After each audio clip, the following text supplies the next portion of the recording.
All of you, welcome to today's video. In this video we are discussing the deductions under section 24 of Income Tax Act. The last day we discussed up to the computation of annual value of a let out house property. Today we are discussing how to compute the taxable income from a house property which is let out. Okay.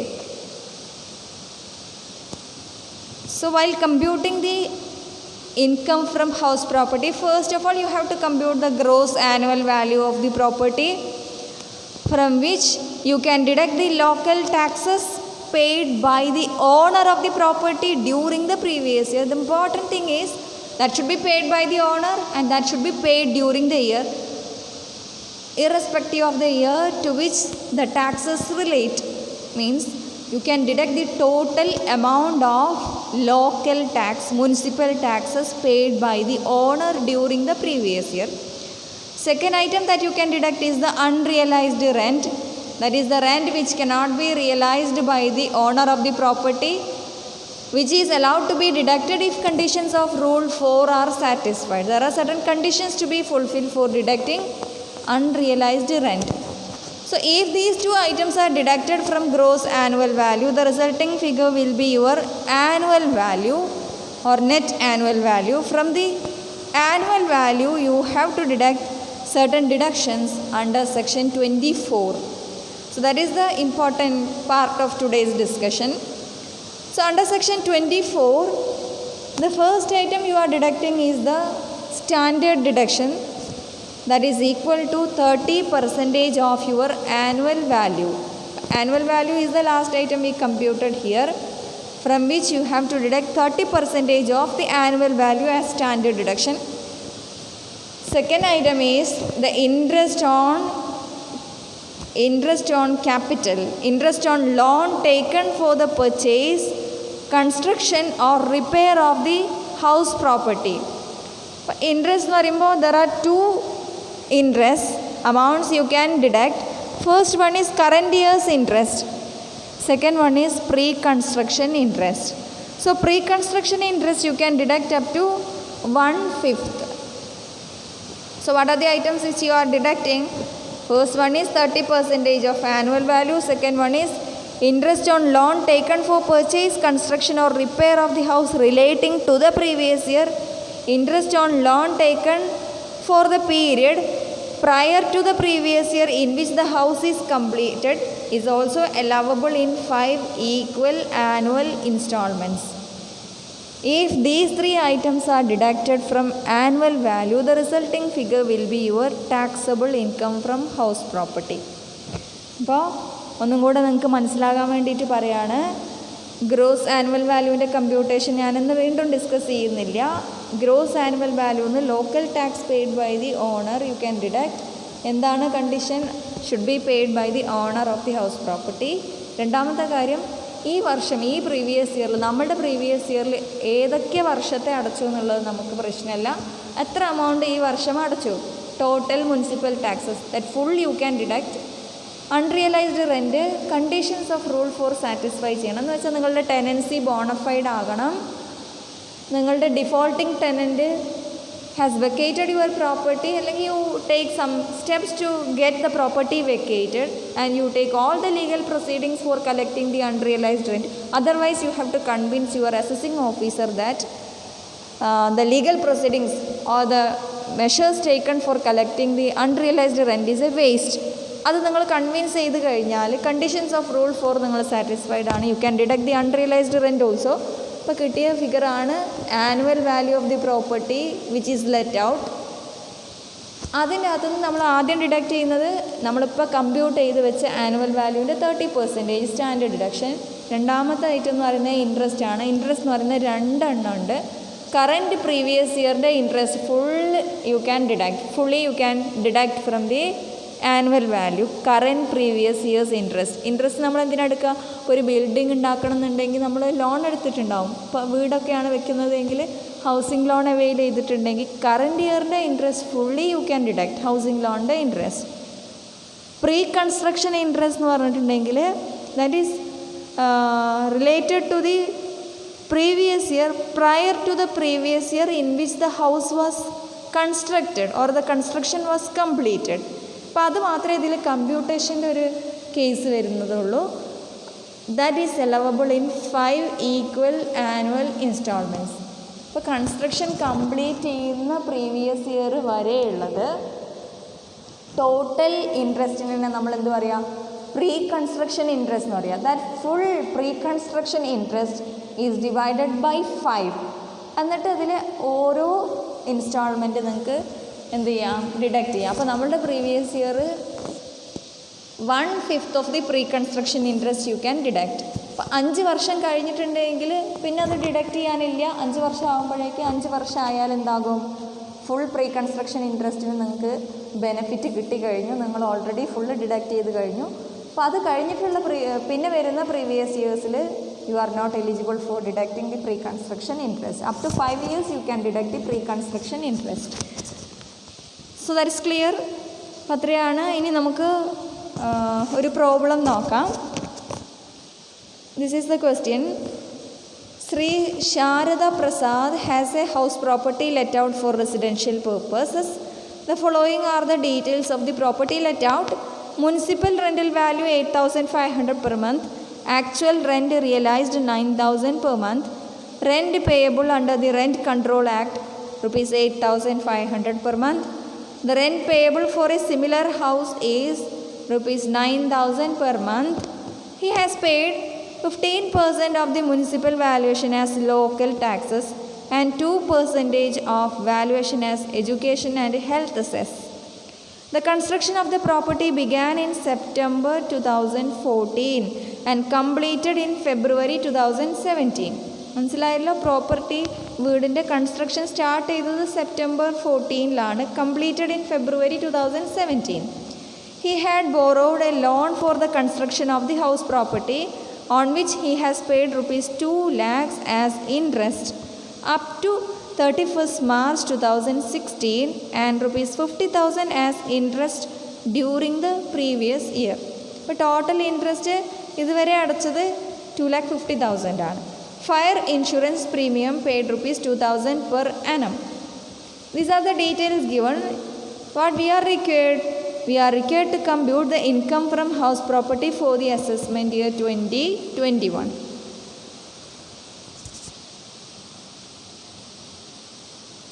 Okay, അപ്പോൾ നമ്മളുടെ solution നമുക്ക് നോക്കാം. ഇവിടെ gross annual value ആണ് ആദ്യം തന്നെ അവരെടുത്തത്. We have to arrive the gross annual value. So അപ്പോൾ നമുക്ക് നോക്കാം എങ്ങനെയാണ് ഗ്രോസ് ആനുവൽ വാല്യൂ കമ്പ്യൂട്ട് ചെയ്യുക എന്നുള്ളത്.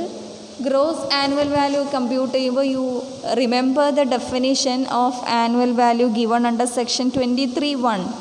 What is the definition? The first item, the annual value of a property let out shall be deemed to be, the first item is the sum for which the property might reasonably be expected to be let out from year to year. Simply അതിനെ നമ്മൾ പറയുന്ന പേരാണ് expected rent. Expected rent എങ്ങനെയാണ് compute ചെയ്യുക? Expected rent and actual rent, these are the 2 items that you have to take and compare.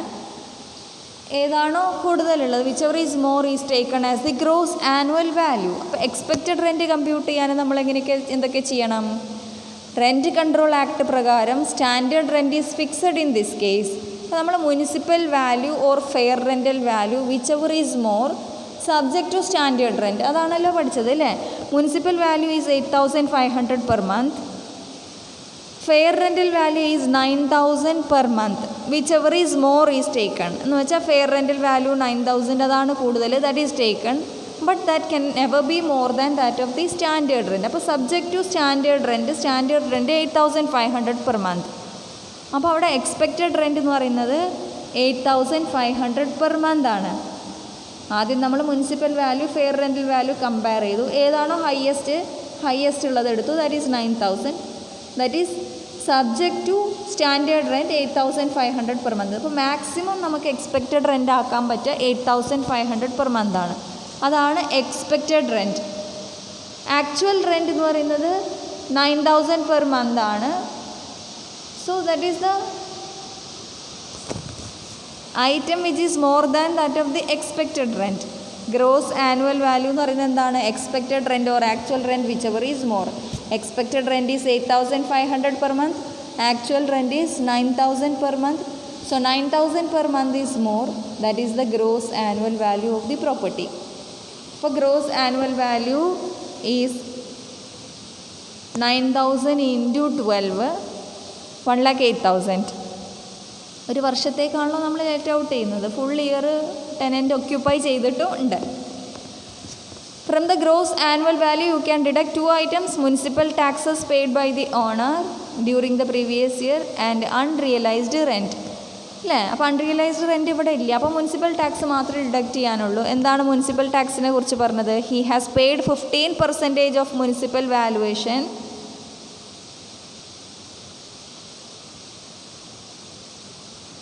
As local taxes, 2% of valuation as education and health cess. എന്ന് വെച്ചാൽ total 17% is paid as municipal tax. Municipal വാലുവേഷൻ്റെ total 17% is paid as municipal tax. Municipal rental value എന്ന് പറയുന്നത് 8,500 ആണ്. 8,500 per month into 12. So for the full year what is the municipal value that you will get? Into 17%. That is the municipal tax paid by the owner during the previous year amounting to rupees 17,340. എങ്ങനെ arrive ചെയ്തു? 8,500 per month municipal value into 12 into 17%. Right. So you get the annual value of the property. From the annual value, first of all you can deduct 30% of annual value as standard deduction. നമ്മളിപ്പോൾ compute ചെയ്ത annual value 90,660 into 30% is equal to 27,198. രണ്ടാമത്തെ item നിങ്ങൾ deduct ചെയ്യുന്നത് interest on loan taken for the purchase or for the construction or for the repair of the house property. അവിടെ രണ്ട് സെക്ഷനായിട്ടാണ് deduct ചെയ്യുക. ആദ്യം ഡിഡക്റ്റ് ചെയ്യുന്നത് current year's interest fully you can deduct. അപ്പോൾ current year's interest is paid rupees 50,000 അല്ലേ? ക്വസ്റ്റ്യനിൽ അങ്ങനെയാണ് തന്നത്. He has borrowed a loan for the construction on which he has paid rupees 2 lakh as interest up to 31st/3/2016 and 50,000 as interest during the previous year. അപ്പോൾ 50,000 എടുക്കുന്നതിൽ confusion ഒന്നുമില്ല. Current year's interest fully you can deduct, so that is fully deducted. ഇനി pre construction period count ചെയ്യുക എന്നുള്ളതാണ് ഒന്ന് നിങ്ങൾ മനസ്സിലാക്കേണ്ടതുള്ളൂ. ഇവിടെ ക്വസ്റ്റ്യനിൽ ഡയറക്റ്റ്ലി അത് തന്നതുകൊണ്ട് വേറെ നിങ്ങൾക്ക് പ്രത്യേകിച്ച് ഒന്നും ചെയ്യാനില്ല. Anyway I will clarify that part. That is the most important part. അപ്പോൾ നമ്മൾ construction of the property was completed in February 2017. February 2017 എന്ന് പറയുന്നത് എന്താണ്? ഹൗസ് പ്രോപ്പർട്ടി കൺസ്ട്രക്ഷൻ കംപ്ലീറ്റ് ചെയ്ത മന്താണ്. That February 2017 is falling in a previous year. അത് ഏത് previous ഇയറിലാണ് വരിക? 16-17 പ്രീവിയസ് ഇയറിലാണ് വരിക. February 2017 കൺസ്ട്രക്ഷൻ കംപ്ലീറ്റ് ചെയ്ത month, that is falling in the previous year 16-17.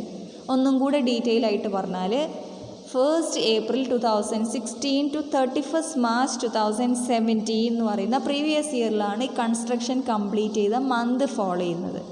അപ്പോൾ നമ്മൾ പ്രീ കൺസ്ട്രക്ഷൻ പീരിയഡായിട്ട് കൗണ്ട് ചെയ്യുന്നത് the previous years prior to the previous year in which the construction was completed.